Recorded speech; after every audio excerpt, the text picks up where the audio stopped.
In this video, I'll guide you through how to use filters in Gmail. Filters are a powerful way to automatically organize your inbox so you spend less time sorting messages and more time actually reading what matters. By the end of this walkthrough, you'll know how to create a filter, choose what it does, and apply it to emails you already have. Let's start by opening Gmail. Go ahead and sign into your Gmail account in your web browser. Once your inbox is loaded, take a moment to look around because everything we're going to do happens right here in the standard Gmail interface. You don't need any extensions or extra tools.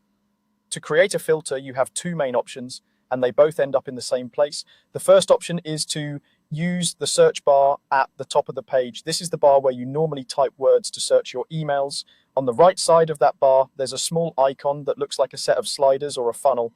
Click that icon to open the advanced search panel. In this panel, you can define what kind of emails you want the filter to catch. You can filter by who the email is from, who it's sent to, the subject line, certain words inside the email, or even by size and whether it has attachments. You don't need to fill every field, just use the ones that matter for your situation. For example, if you want to organize all emails from a specific newsletter, type that sender's email address into the from field. If you want to capture all emails with invoice in the subject, type invoice into the subject field. You can also create a filter starting from an actual email.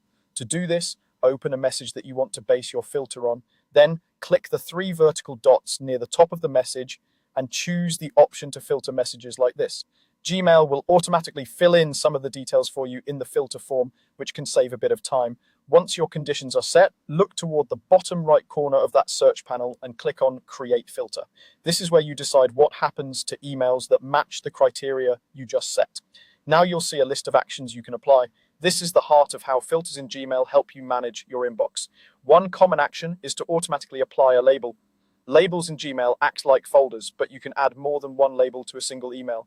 To do this, check the box that says Apply the label, then choose an existing label from the list or create a new one on the spot. This is great for organizing things like work updates, receipts, or personal messages. Another useful action is archiving. If you check Skip the inbox, archive it, any matching email will bypass your main inbox view and go straight into your all mail section with the label you chose. This is perfect for messages you want to keep, but don't need to see every day. You can combine actions too. For instance, you might apply a label, mark the email as read, and archive it all at once, keeping your inbox clean while still saving the information. Before you finish, look for the option to apply the filter to matching conversations that already exist.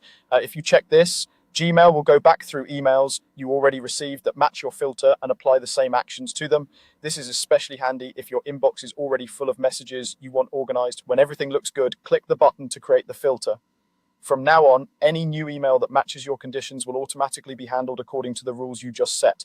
That's all there is to it. You've opened Gmail, created or selected a filter, set the actions like labels and archiving, and applied it to matching emails so your inbox can practically organize itself.